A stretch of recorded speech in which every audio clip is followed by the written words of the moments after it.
So, Opo. sino ang mas prepared mo sa dalawang ito? Kung peg din lang naman ang pag-uusapan, magpakatotoo tayo. Sino pong mas pipiliin ko sa kanilang Oo. dalawa?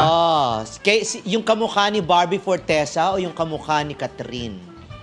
Kamukha ni Catherine kasi si Catherine Bernardo po, crush na crush ko na talaga siya nung bata pa lang po ako. So parang napapanood ko na siya nung bata pa lang ako.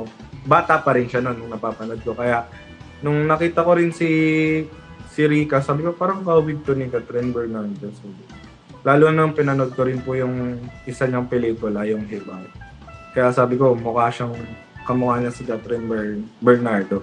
Eddie JD, nainis ka din kay Daniel Padilla at parang sinabi mo, sana ako na lang. Oo po, sobrang hindi tama yung ginawa niya eh.